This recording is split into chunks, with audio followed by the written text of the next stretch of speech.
여러분 안녕하세요. 네이버 클라우드 게임엑스 컨퍼런스에 오신 여러분 진심으로 환영합니다.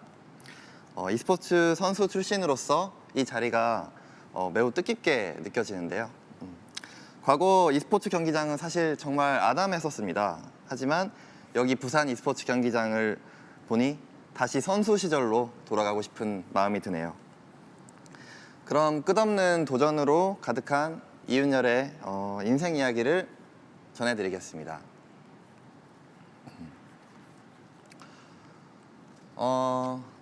저는 강원도 한 시골 가정집에서 이남 1녀 중 막내로 태어났습니다. 남들과 다르게 병원에서 태어나지 못했고요. 집에서 태어났습니다. 그 당시 아버지께서 직접 제 탯줄을 잘라주셔서 배꼽을 굉장히 이쁘게 다듬어 주셨는데요. 지금 인증해 드릴 수는 없지만 그 당시에 네이버 지식인 검색도 없던 시절에 정말 어떻게 이렇게 아름답게 배꼽을 만들어 주셨는지 지금도 정말 감사하게 생각합니다. 그렇게 정말 가정 형편이 좀 어려운 집안에서 태어나다 보니까 저는 바로 운동선수회, 운동부에 가입하게 됩니다. 운동부에 가입을 하게 되면 맛있는 치킨과 맛있는 간식들을 먹을 수 있다는 그 정보에 초등학교 4학년의 인생에 처음으로 이제 운동부에 가입을 하게 돼요. 지금 저기 보시는 운동이 정구라는 운동인데요. 약간 그 생소하시죠? 바로 정구라는 운동은 테니스에서 파생된 운동인데요. 일본에서 조금 더 편하게 만들기 위해서 공은 고무공으로, 라켓도 조금 작게 이렇게 구성을 해서 하는 운동이었어요. 그렇게 이제 운동선수의 삶을 시작되게 되고 중학교 2학년까지 진학을 하게 됩니다. 운동선수를 하게 되면 그 가는 학교가 정해져 있거든요. 그렇게 정구 선수의 삶을 시작되게 되죠. 정말 비 오는 날에는 구미에 있는 그 금오산을 뛰어서 올라가기도 하고 정말 체력적으로 정말 체력이 좀 약한 편이었는데 굉장히 힘들었었습니다. 운동이 힘들었지만 제 진로는 바로 운동선수로 가는 방향이 정해져 있었던 거죠. 그렇게 한날 중학교 2학년 한 초기 때 운동을 똑같이 하고 있었는데 기침이 너무 심하게 나는 거예요. 그래서 정말 너무 심하게 나서 병원에 갔더니 의사 선생님이 딱 그러셨습니다. 여기서 더 이상 뛰면은 죽을 수도 있다. 그런 말씀을 하셔가지고 그때부터 저는 좀 운동선수의 삶을 살고 있었는데 제 미래가 이렇게 중단해야 되나? 그만둬야 되나? 라는 생각에 많은 좌절도 겪었습니다. 겪었고 정말 여기서 이 앞에 조금만 걸어도 너무나 숨이 차고 밤에 잠을 잘 때에도 숨이 차서 정말 괴롭게 잠을 겨우겨우 들고 그리고 아주 독한 항생제 약을 약 1년 동안 먹고 정말 누워만 있었습니다. 그렇게 어느 정도 천식이 약간씩 호전되는 중에 저에게 약간 운명 같은 일이 벌어졌는데요. 바로 그 블리자드사에서 만든 스타크래프트를 만난 것이죠. 처음 스타크래프트를 만났을 때는 정말 놀라웠었습니다. 제가 즐기던 게임들은 철권이나 오락실 그런 스트리트 파이터나 이런 오락실 게임이었는데 그 당시에 스타크래프트는 정말 온라인으로 커뮤니케이션 된다는 것 자체도 너무 놀라웠고 집에서 다른 상대와 랜선으로 붙는다는 것 자체가 너무나 흥미로웠는데 게임성까지 저는 푹 빠져들 수밖에 없었습니다. 그 당시 제 전적은 1승 99패의 전적을 기록을 하였는데요. 그렇게 대회를 전적은 좋지 않았지만 조금씩 학교에서 짱도 먹고 그러다가 결국 PC방 대회를 나가게 됩니다. 그렇게 PC방 대회에 나가게 돼서 그 당시 상금이 한 20만 원에서 30만 원 정도 있는데 바로 우승을 차지하게 돼요. 그래서 그 당시의 나이로 30만 원이면 굉장히 큰 금액인데 그렇게 구미에 있는 지역의 대회를 휩쓸기 시작했습니다. 그렇게 대회들을 휩쓸고 대구 지역, 부산 지역, 서울 지역으로 올라갈수록 정말 무린 고수들이 많더군요. 네. 그렇게 결국에 서울에 있는 대회까지 입상을 하고 나서 ITV 고수리를 이겨라라는 프로그램으로 2000년도 고등학교 1학년의 나이로 데뷔를 하게 됩니다. 이때 아마추어 신분으로 이제 프로 선수를 이기면서 결국에 프로게이머 데뷔를 하고 스크린에 미디어에 데뷔를 처음으로 하게 되는 거죠. 제 목소리가 귀로 듣는 거랑 TV로 듣는 거랑 정말 다르더군요. 너무 어색하기도 하고 그랬던 기억이 납니다. 그렇게 프로게이머의 인생은 시작되게 되고 결국에 그래도 아직까지는 저 때까지만 해도 부모님과 선생님들은 아직도 여전히 반대를 했었어요.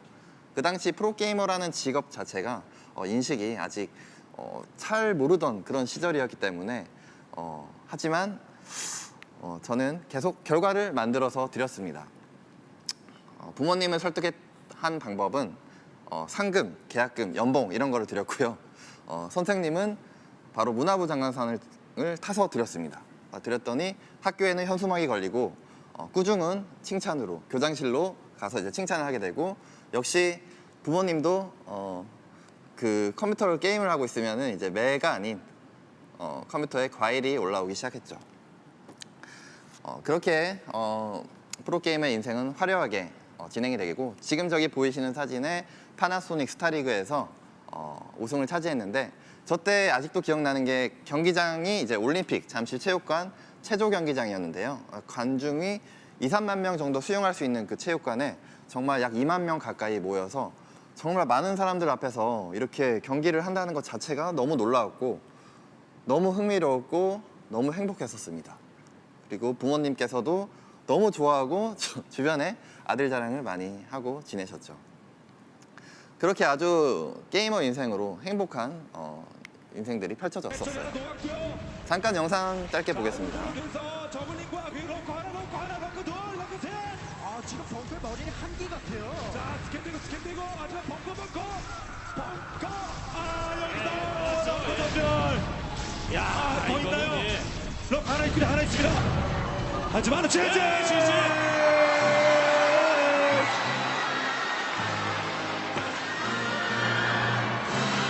3대0으로 결국 끝나고 말았습니다.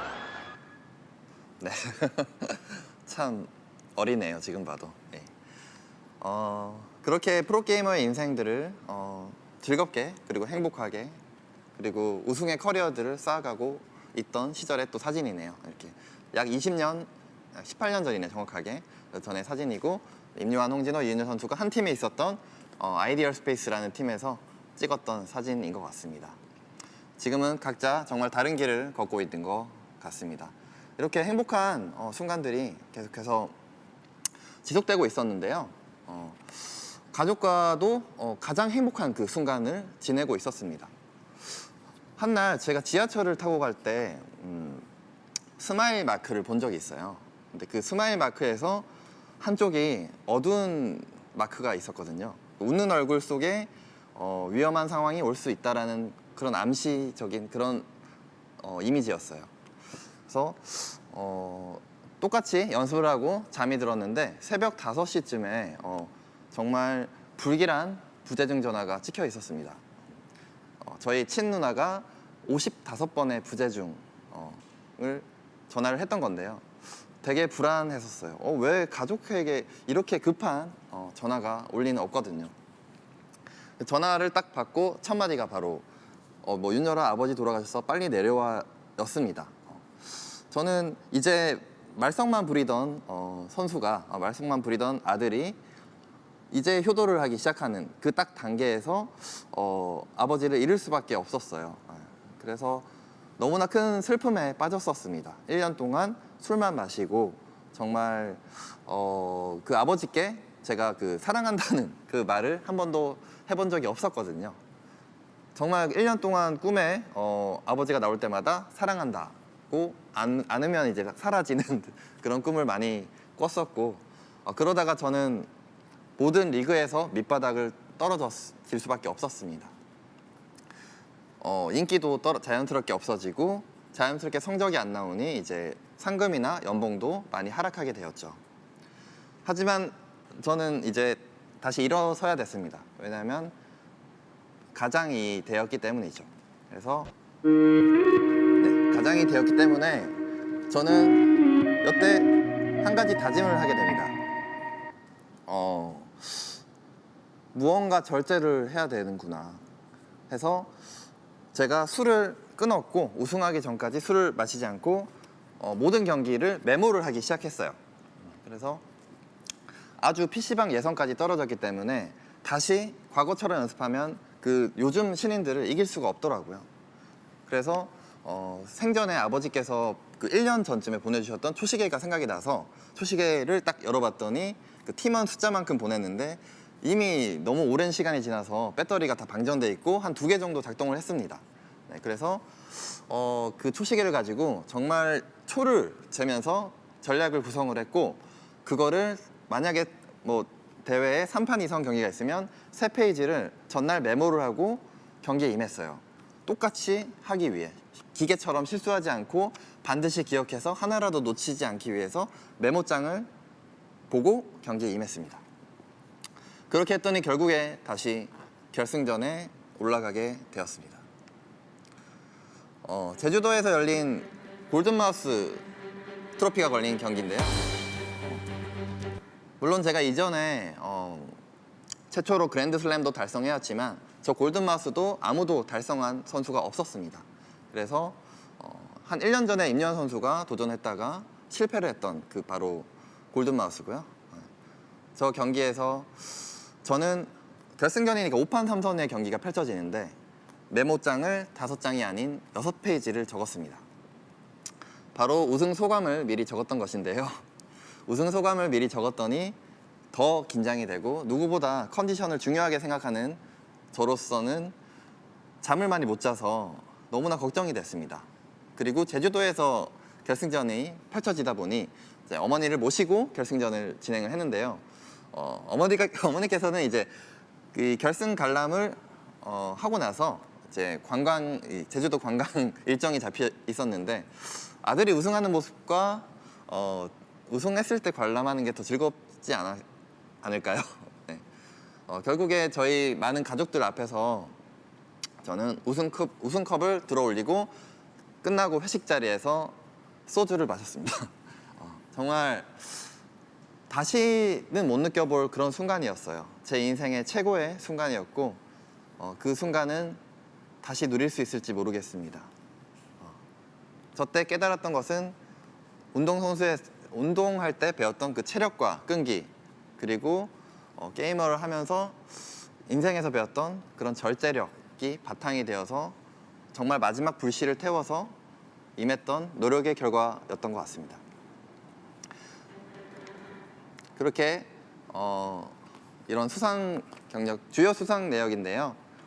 디테일한 수상 경력을 가져오면은 한 2시간 걸릴 것 같아서 빨리 넘어가도록 하겠습니다.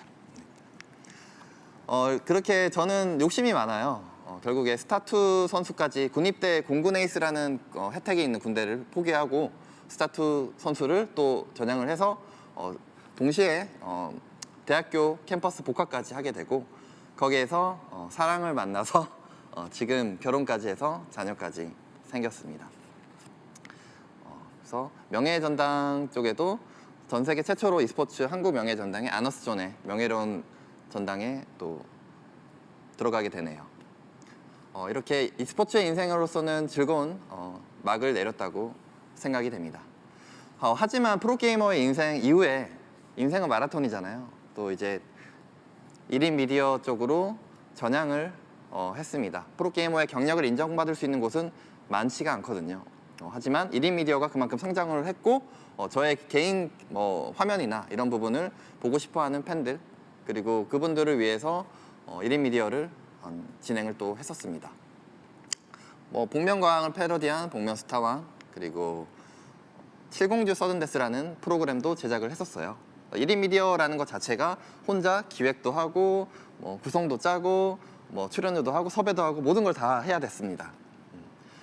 하지만 제가 7공주 서든데스라는 저 컨텐츠를 제작을 할 때 그 스타크래프트 안에 하나의 서든데스 모드 안에서 제가 룰을 만들었거든요. 굉장히 재미있는 룰을 저랑 이제 유즈메 제작자랑 이야기를 해서 특별한 모드를 만들었었는데 저 때 아마 제가 게임 기획에 눈을 떴던 것 같습니다. 이렇게 하면 더 재밌겠지, 이렇게 하면 더 즐겁겠지.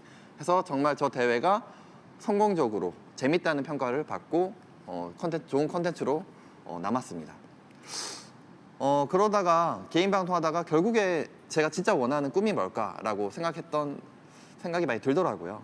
그래서 저는 이제 다양한 방송 시도를 많이 했는데 그때 이제 스타 유즈맵에서 이 게임은 유즈맵을 모바일로 만들면 대박이 날 것 같다. 그래서 랜덤 타워 디펜스 제작자한테 전화를 해서 결국에 사업 계획서를 만들고 게임사 문을 두드리기 시작했어요. 다 거절당했죠. 하지만 대구에 있는 엔젤 게임즈라는 회사에서 결국에 오케이를 해서 그냥 저는 정말 꿈을 펼치기 위해 그냥 가족한테 얘기하고 대구로 내려왔습니다. 무작정 5년 전에요. 그렇게 이게 약 3년의 개발 기간을 통해서 랜덤 타워 디펜스는 결국에 스팀으로 런칭하게 되었고 약 2년 전에 부산의 이 지스타의 공간에 이런 많은 인플루언서 분들을 정말 제 개인적으로 다 섭외를 했습니다. 박상현 캐스터부터 시작해서 심지어 도티님은 정말 감사한 게 나중에 보답은 해야 되겠지만 출연료도 안 받으셨고요. 네. 아무튼 정말 이런 풍성한 대회까지 제가 직접 주도를 해서 즐거운 랜덤 타워 디펜스의 성과를 거둘 수 있었던 것 같습니다. 이런 성적들도 거뒀고요. 하지만 뭔가 아쉬웠어요. 저는 사실 모바일로 내고 싶었거든요. 그런 부분에서 역시 결정권자가 되지 않으면 정말 원하는 게임을 만들 수 없구나라는 판단에 바로 나다이타를 창업을 했습니다. 작년 4월 24일 날 창업을 했고 현재는 총 3가지 게임을 런칭하고 4번째 게임을 준비하고 있습니다. 나다이탈의 궁극적인 목표는 전 세계인이 즐기는 e스포츠 게임을 만드는 것입니다. e스포츠 선수 출신이 만드는 게임이 올림픽 종목으로 채택되어 전 세계인들이 겨루는 장면을 보는 것이 제 개발 인생의 종착점이라고 생각합니다. 선수 시절 부정을 깨는 것을 참 좋아했었거든요. 모두가 안 된다고 할 때 해내곤 했고 모두가 안 된다는 말을 한다는 것은 반대로 생각하면 그들이 가지 않는 길을 홀로 개척할 수 있는 기회라고 생각하거든요. 앞으로도 미지의 세계에 도전하는 나다이탈의 행보를 반드시 기억해 주시기를 바라겠습니다. 지금까지 강연을 들어주셔서 감사드립니다.